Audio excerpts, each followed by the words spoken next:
Y'all lost to the Pistons in 2004. And by the way, them my big bros. I love them. I respect them. But, like, they scored 70 points a game. We would have mopped them. You would have mopped them too? They scored 70 points. Let me see. Would the 2017 Warriors beat the 2004 Pistons? Y'all was barely winning. We have an NBA record that will never be broken. What's that? When we kept, I think it was either 6 or 7 teams under 70 points in this scoring era. Yeah, that never get broken. That will never get broken again. We were defense. We hung our hat on defense. We would have beat the out of them. And I'm going to address that because Draymond said this bullshit. Draymond killed you. You crazy as Man, you can't guard Draymond Green. He said this bullshit the other day on him and Shaq's podcast. We would have beat the out of them because, for the simple fact, they couldn't match up with us at any position.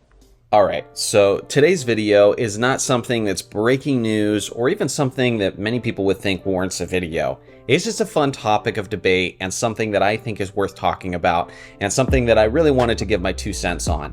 So Draymond Green and Rasheed Wallace, 2 guys who are known for getting lots of technical fouls, albeit being incredible players as well, have been having this beef about which team would win, the 2017 Golden State Warriors or the 2004 Detroit Pistons.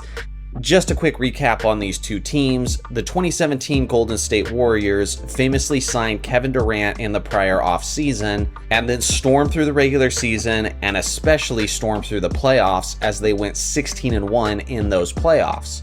Now on the other hand, you have the 2004 Detroit Pistons, who was a very defensively minded team, to put it lightly. A more accurate assessment of them is probably that they were the greatest defensive team of all time, or at the very least, they were in that conversation as they were regularly holding teams under 70 points. And famously, they put the clamps on the 2004 Los Angeles Lakers, who had Shaq, Kobe, Karl Malone, and Gary Payton. People act like that team wasn't a championship Lakers team, but the reality is they were on their way until they ran into that wall that was Detroit. Now you saw Rasheed Wallace's original take at the beginning of this video. Draymond Green actually responded to that on Twitter/X, whatever you want to call it. And he tweeted this: "Sheed, we would have smacked y'all. Y'all was scoring 72 points per game. That's not winning a half." Just to interject real quick, that is major cap, and we'll get into that. "And we putting you on them big ass forces in every pick and roll. Let's see how you move your feet. That one ring was great though, big bro." We all appreciated it. So obviously some great shade thrown in response. So here's the thing. You're talking about 2 totally different teams from 2 totally different eras. I will say the most frustrating part of this entire debate between Rasheed Wallace and Draymond Green is not one time did anyone bring up pace. Rasheed Wallace did bring up the physicality of the 2004 playoffs in comparison to 2017, but let's be honest, nothing affects the score of the game more than the pace of play. You could talk about physicality, defense, 3-point shots in different eras. The reality is, if the game is at a snail's pace, it is going to dramatically affect the score of the game. And that was the case for the 2004 Pistons. Throughout the regular season, the 2017 Warriors actually averaged about 13 more possessions per game than the 2004 Pistons. But what's even crazier is that the Warriors actually picked up the pace in their playoff season, while things slowed down for the 2004 Pistons.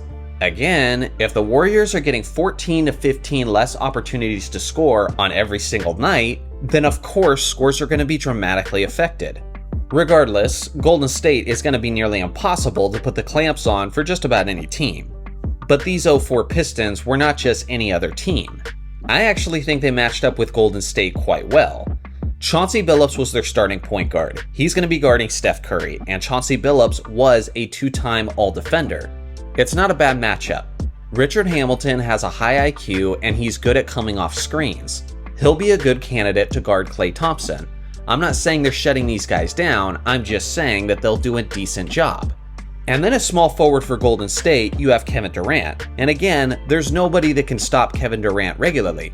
But I will say, when you're looking at the vast history of NBA defensive players, and especially wing defenders, one of the guys who stands out as a good candidate to contain Durant is actually Tayshaun Prince. He's 6 foot 9 inches tall with an incredibly long wingspan, and he was one of the best defensive players of his era. Very few players can match Durant with his length, and Tayshaun is one of the guys who actually can. Then you have Rasheed and Draymond guarding each other on the court, and I think we all can admit that would be highly entertaining, especially when you bring their antics and attitude into the equation. And then at center, you're going to have Zaza Pachulia and Ben Wallace. And especially when it comes to the boards and the defensive play, Ben Wallace is going to be eating him for lunch. Again, Warriors are threats all over the court. They have incredible scorers, they have incredible shooters. You're not just going to clamp these guys across the board. So trust me, I'm not saying that. I'm just saying Detroit's one of the teams that actually might be well suited to defend them, especially when you consider how they're arguably the greatest defensive team of all time. Draymond's tweet said they were scoring 72 points per game, and that's not true. Sure, there were some games where they scored 72 points, but they were actually averaging 87 in the playoffs. And again, that's still not much by today's modern standards. But when you look at less 3-point shots and about 15 less possessions per game, it starts to make sense. Now, the one thing about the Pistons is they don't really have that advantage on the offensive end. That's why the 2001 Lakers always seem like the ideal matchup for the 2017 Warriors, because we all know Zaza Pachulia wouldn't stand a chance against a prime Shaq. Shaq's easily getting 40 points and 20 rebounds on every night. Because Ben Wallace is such a limited offensive player, they don't really have that advantage. So I think the most difficult part for Detroit is not slowing down the Warriors' offense, but it's just keeping up with their offense with their own. Now I gotta say, these guys are both very biased to the teams they played for, and that's rather obvious, you expect that. But neither guy is giving the other team enough respect. I always think it's funny when old heads act like they would mop these great modern teams when they didn't even mop the entire competition they were up against that year. The 04 Pistons are a great example of that.